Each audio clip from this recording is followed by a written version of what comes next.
میرا نام مناہل ہے۔ میری شادی کو 5 سال کا عرصہ گزر گیا ہے۔ میرا شوہر ایک ٹرک ڈرائیور ہے جو کام کے سلسلے میں زیادہ تر گھر سے باہر رہتے ہیں۔ وہ ہر ہفتے بعد ایک دن کے لیے آتے ہیں اور چھٹی کا دن گھر میں گزار کر پھر سے کام پر چلے جاتے ہیں۔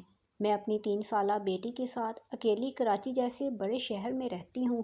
میرے ساس سسر شادی کے دوسرے سال ہی فوت ہو گئے تھے۔ میں روزانہ گھر کا سودا لینے کے لیے بازار جایا کرتی تھی۔ ایک دن اچانک میری ایک خاتون سے ملاقات ہو گئی۔ وہ کچرے سے کھانے کی چیزیں اٹھا کر تھیلے میں ڈال رہی تھی۔ میں صبر نہ کر سکی۔ میں ان کے پاس گئی اور ان سے بے ساختہ کہا، اماں یہ گندی چیزیں کھاؤ گی؟ ہاں تجھے کیا تکلیف ہے؟ بڑی بھی بڑے غضب میں بولی، غصے مت ہو، یہ کھا کر تو بیمار ہو جاؤ گی تم۔ میں نے بڑے نرم لہجے میں ان سے کہا، ہونے دو، پھر کیا کروں؟ کھانا کیسے کھاؤں؟ لا تو مجھے کھانے کے پیسے دے۔ بڑی بھی بڑے ترش لہجے میں کہا۔ میں نے انہیں 50 روپے نکال کر دیے تو وہ مجھے ڈھیروں دوائیں دینے لگی۔ تیری اور تیرے بچوں کی خیر ہو، میں نے کل سے کچھ نہیں کھایا تھا۔ میرا ایک ہفتے بعد پھر اسی راستے سے گزر ہوا تو میں نے دیکھا کہ اماں کو کچھ کچرا اٹھانے والے بچے پتھر مار کر کچرے کے ڈھیر سے بھگا رہے تھے۔ میں نے دیکھا کہ وہاں زمین پر تھوڑی سی بریانی پڑی تھی۔ اماں بھی حاصل کرنا چاہتی تھیں مگر بچے اس کو قریب نہیں آنے دیتے تھے۔ اماں حسرت سے انہیں دیکھ رہی تھی۔ مجھے آتے دیکھ کر وہ میرے قریب آئی۔ بیٹی کیسی ہے؟ انہوں نے کہا۔ میں ٹھیک ہوں، آپ بتائیں کیسی ہیں؟ بس دیکھ لیں، بچے ایک وقت کے کھانے کے لیے ان بچوں سے پتھر کھا رہی ہوں۔ یہ بھی اپنی بھوک مٹانے کے لیے یہ سب کرتے ہیں۔ ان کے اس جملے میں بہت درد تھا۔ اماں کسی سے کھانا اللہ کے نام پر مانگ کر کیوں نہیں کھاتی ہو؟ میں نے ہمدردی جتاتے ہوئے کہا۔ بچی کوئی نہیں دیتا، جس سے مانگو۔ ان کا یہ جواب ہوتا ہے کہ جمعرات کو آنا، ہم روز روز نہیں دیتے۔ بنگلے والے تو ماسیوں کو دیتے ہیں جو ان کا کھانا کچرے میں پھینک دیتی ہیں۔ اچھا اماں، اگر میں تمہیں روز کھانا دوں تو بھی تم کچرے میں سے نہیں اٹھاؤ گی؟ میں نے پیار بھرے لہجے میں کہا۔ بیٹا کیوں اٹھاؤں گی جب میرا پیٹ بھر جائے گا؟ بڑی بی نے بڑی سنجیدگی سے جواب دیا تھا۔ آؤ میرے ساتھ، میرے گھر چلو۔ میں انہیں اپنے ساتھ اپنے گھر میں لے آئی۔ میں نے انہیں اچھا کھانا دیا۔ جب وہ کھانا کھا چکی تو میں نے ان کے لیے چائے بھی بنائی۔ میرے اس رویے سے وہ اس قدر خوش تھیں کہ انہوں نے خوشی میں اپنی جھولی پھیلا کر مجھے ڈھیروں دوائیں دے ڈالیں۔ میں نے موقع کی نزاکت کو سمجھتے ہوئے ان کو خریدا۔ اماں کیا آپ بالکل اکیلی ہیں؟ آپ کا کوئی نہیں ہے؟ تھا کوئی، یہ کہہ کر وہ سوچوں میں گم ہو گئی۔ پھر وہ مجھ سے گویا ہوئی۔ مناہل بیٹا، میں تمہیں اپنی کہانی بتاتی ہوں۔ میں ایک بہت بڑے ذمہ دار گھرانے سے تعلق رکھتی تھی۔ میں لاہور کے ایک کالج میں اپنی تعلیم مکمل کر رہی تھی۔ وہاں پر مجھے حامد نامی لڑکے سے محبت ہو گئی۔ حامد لاہور کا رہنے والا تھا مگر وہ ایک غریب گھرانے سے تعلق رکھتا تھا۔ وہ اتنا خوبصورت تھا کہ میں نہ چاہتے ہوئے اس کی طرف کھنچتی چلی گئی۔ میں حامد کے ساتھ پارکوں میں گھومنے چلی جاتی۔ بات بہت آگے تک بڑھ گئی تھی۔ ہم نے جینے مرنے کی قسمیں بھی کھا لی تھیں۔ وہ کہتا تھا کہ اگر تم مجھے نہ ملی تو میں اپنی جان دے دوں گا، مگر مجھے اندر ہی اندر ایک خوف کھائے جا رہا تھا۔ میں نے اسے کئی بار کہا تھا کہ حامد تم ایک کار مکینک کے بیٹے ہو اور میرے گھر والے کبھی بھی میری شادی تمہارے ساتھ نہیں کریں گے، مگر سچ تو یہ ہے کہ اب میں بھی اس کے بغیر نہیں رہ سکتی تھی۔ ایک دن میرے تایا نے مجھے پارک میں حامد کے ساتھ بیٹھے ہوئے پیار و محبت کی باتیں کرتے ہوئے دیکھ لیا۔ انہوں نے یہ سب کچھ ابا سے کہا تو پہلی دفعہ ابا نے میرے اوپر ہاتھ اٹھایا۔ بھائی نے بھی ان کا ساتھ دیا کیونکہ میری نسبت میرے ماموں کے بیٹے کے ساتھ طے تھی۔ ابا نے اماں سے کہا کہ شادی کی تیاری کرو اور تم اپنے بھائی سے کہہ دو کہ ہمیں شادی بہت جلد کرنی ہے۔ شادی کی تیاریاں دونوں طرف شروع ہو گئی تھیں کہ مجھے حامد کی طرف سے ایک پیغام ملا، گھر سے باغ چلتے ہیں۔ میں سہیلی کی مدد سے گھر چھوڑ کر حامد کے ساتھ کراچی آ گئی۔ رات کے اندھیرے بہت گہرے تھے۔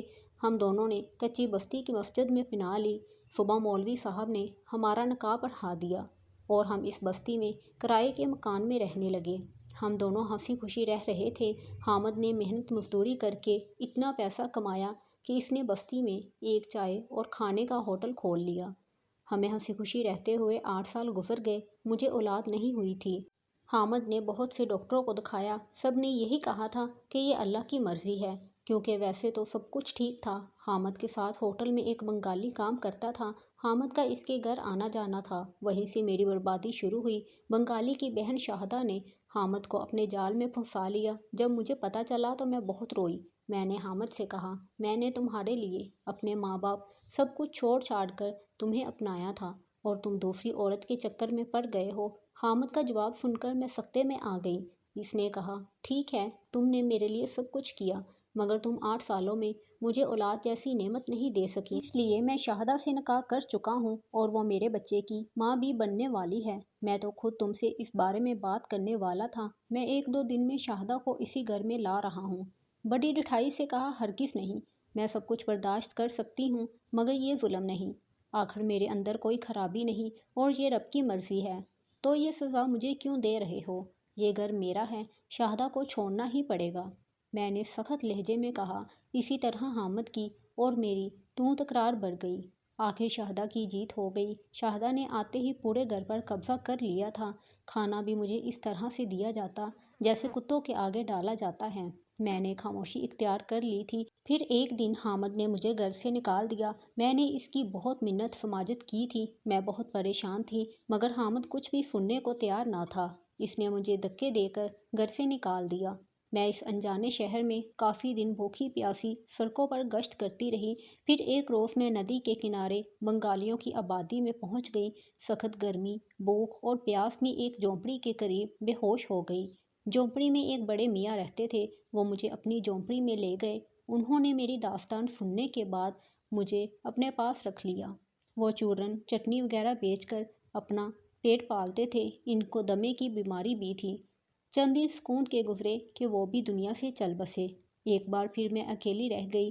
میں اس جھونپڑی میں رہنے لگی۔ چونکہ میں جوان تھی، شکل و صورت کی بھی اچھی خاصی تھی، اس لیے بہت سے لوگوں نے مجھے اپنی ہوس کا نشانہ بنانا چاہا، مگر میں نے اپنا حلیہ ہی بدل لیا، یعنی میں نے اپنے آپ کو پاگل بنا لیا، گویا کہ میں پاگل نہیں تھی۔ پھر وہ جھونپڑی بھی مجھ سے چھن گئی اور جس پلاٹ میں میری جھونپڑی تھی، وہاں کے مالک نے وہاں سے جھونپڑیاں ہٹا کر ایک پلازہ تعمیر کرنا شروع کر دیا تھا۔ جب سے میں اسی طرح سڑکوں پر گشت کرتی رہی ہوں، رات کو پل کے نیچے ہی سو جاتی ہوں۔ وہاں میں نے پرانے کپڑوں اور پلاسٹک کے ٹکڑوں کے پیوند سے ایک جگہ بنائی ہے۔ اب آندھی، طوفان، سردی، گرمی، میں یہی رہتی ہوں۔ یہ داستان سنا کر وہ بڑی بھی پھوٹ پھوٹ کر رونے لگی تھیں۔ میں نے ان کو بڑی مشکل سے چپ کروایا۔ اماں، آج سے میں تمہاری بیٹی ہوں، یہ دروازے آپ کے لیے ہر وقت کھلے ہیں۔ اس طرح وہ جب بھی ان کا دل چاہتا میرے پاس آ جاتی۔ میں نے ان کو چند کپڑوں کے جوڑے دیے اور کہا، آپ نہا دھو کر صاف ستھری ہو جائیں۔ یقین مانیں، وہ صاف ستھری ہو کر ایک الگ ہی چیز نظر آنے لگی تھی۔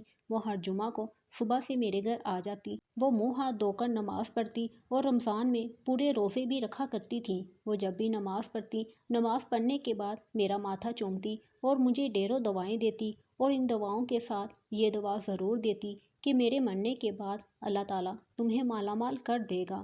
اور میں یہ سوچ کر پریشان ہو جاتی کہ آخر ان کے مرنے کے بعد ہی کیوں میں جب بھی ان سے اس بارے میں پوچھتی کہ مجھے یہ دعا کیوں دیتی ہیں، تو وہ خاموش ہو جاتی اور کہتی، بس ان کا یہ روپ دیکھ کر میں نے انہیں اپنے گھر رہنے کا کہا تو وہ بولی، نہیں بیٹا، 20 سال سے فٹ پاتھ پر سونے کی عادت پڑ گئی ہے۔ پھر ایک دن بڑی بھی میرے گھر آئیں تو ان کے ہاتھ میں ایک گٹھری تھی اور انہوں نے وہ مجھے دے دی اور کہا کہ یہ میری امانت ہے، اسے سنبھال کر رکھنا۔ میں نے وہ گٹھری لے کر رکھ دی۔ وقت گزرتا گیا، وہ میرے گھر دوپہر میں آ جاتی تھی، کام میں میرا ہاتھ بھی بٹاتی۔ اگر میں بیمار ہو جاتی تو میرا ہر طرح ساتھ دیتی۔ میں بھی ان کی عادی ہو گئی تھی۔ وہ اگر کسی دن نہ آتی تو مجھے عجیب سا محسوس ہونے لگتا تھا، یہاں تک کہ وہ ہر غم اور ہر خوشی میں میرا ساتھ دیتی تھی۔ میں بھی ان کو اپنی ماں کی طرح سمجھتی۔ جب میری بیٹی ان کو نانی اماں کہتی تو وہ پیار سے اس کا ماتھا چوم لیتی۔ ایک سال بہت سخت سردی پڑی، رمضان کا مہینہ تھا۔ وہ سحری میں آ جاتی۔ میں نے بہت کہا، اتنی سردی ہے، آپ اپنی سحری کا سامان لے جایا کریں، صرف چائے کی ضرورت ہوتی ہے، مگر وہ نہ مانی اور بولی، نہیں، تیرے ساتھ سحری کرنے کا مزہ ہی الگ ہے۔ 12ویں روزے سے وہ نہیں آئیں۔ 5 دن گزر گئے تو مجھے تفتیش ہوئی۔ پھر جہاں ان کی پناہ گاہ تھی، میں وہاں گئی تو دیکھا کہ وہ تو سخت بخار میں بے ہوش پڑی ہیں۔ میں نے لوگوں کی مدد سے ان کو رکشے میں ڈالا اور سیدھا ہسپتال لے گئی۔ تمام چیک اپ اور ٹیسٹوں سے پتہ چلا کہ ان کو تو سخت نمونیا ہو گیا ہے۔ کچھ دن وہ وہاں ہسپتال میں داخل رہیں۔ اس تمام وقت میں ان کے ساتھ جاتی رہی اور ان کی جو خدمت کر سکتی تھی میں نے وہ کی۔ مرنے سے پہلے انہوں نے مجھے یہ وصیت کی کہ بیٹا تمہیں یاد ہے کہ میں نے تمہیں ایک گٹھری دی تھی، گھر جا کر اسے کھولنا، اس میں بہت سی نقدی اور زیورات ہیں جو میں نے گھر سے بھاگتے ہوئے اٹھائے تھے، اور میں نے حامد کو اس بارے میں کچھ نہیں بتایا تھا۔ میں نے سوچ رکھا تھا کہ جب میری اولاد ہوگی تب میں یہ سب حامد کو دوں گی، مگر یہ نوبت ہی نہ آئی۔ حامد نے مجھے جب گھر سے نکالا تھا تو میں نے یہ گٹھری اٹھا لی تھی جو میں نے بڑی مشکل سے آج تک سنبھالی ہوئی ہے، مگر تم نے مجھے اپنی ماں بنایا، میرے دل و جان سے خدمت کی، اس لیے اب وہ سب کچھ تمہارا ہے، تم ہی میری بیٹی ہو۔ اور ہاں بیٹی، مجھے پتا ہے کہ اب میں جی نہیں پاؤں گی، تم مجھے کفن دینا، میں اپنی بیٹی کے ہاتھوں سے کفن پہننا چاہتی ہوں۔ ان کی حسرت بڑی نگاہیں میرے چہرے پر جمی ہوئی تھیں اور میری آنکھوں سے آنسو رواں تھے۔ اتنے عرصے میں انہوں نے مجھے کبھی بھی ماں کی کمی محسوس نہ ہونے دی تھی۔ یہ درد وہی محسوس کر سکتا ہے جس کی ماں بچپن میں اسے چھوڑ کر مر گئی ہو۔ یہ درد میرا تھا۔ مجھے اپنی ماں کی شکل تک یاد نہ تھی۔ اس وصیت کے چوتھے دن ان کا انتقال ہو گیا۔ میں نے ایک بیٹی کا فرض نبھایا، کفن دفن میں نے ہی ان کا کیا۔ ان کی وفات کے کچھ دن بعد جب میں نے وصیت کے مطابق وہ گٹھری کھولی تو سچ میں اس کے اندر بہت سی نقدی اور زیورات تھے۔ یہ دیکھتے ہی مجھے اماں کی بات یاد آ گئی۔ وہ مجھے اکثر کہا کرتی تھی کہ میرے مرنے کے بعد تم امیر ہو جاؤ گی۔ پھر میں یہ بھی سوچ کر حیران ہوتی ہوں کہ اتنا سب کچھ ہونے کے بعد بھی انہوں نے کیوں اس طرح کی زندگی گزاری۔ ان پیسوں سے تو وہ بہت شاندار زندگی گزار سکتی تھی۔ حامد کی بے وفائی اور اولاد کے نہ ہونے کے دکھ نے انہیں اندر ہی اندر سے کھوکھلا کر دیا تھا، اور اس دنیا کے عیش و آرام سے ان کا دل چل بسا تھا۔ آج بھی میں اپنے پیاروں کی فاتحہ کراتی ہوں اور ان کو بھی اسی طرح یاد کر کے اشکبار ہو جاتی ہوں۔ خاص طور پر عید کے روز وہ مجھے بہت یاد آتی ہیں۔ وہ میرا دیا ہوا فون نہا دھو کر پہنتی تو گلے لگا کر میرا ماتھا چوم لیتی تھی۔ کیا وہ سڑک چھاپ تھی؟ نہیں، ان کو تو ان کے شوہر نے ایک سڑک چھاپ بنا دیا تھا۔ جس آدمی کی خاطر انہوں نے اپنے ماں باپ، بہن بھائی سب کچھ چھوڑا تھا، آج اسی آدمی نے انہیں سڑک کی خاک بنا ڈالا تھا۔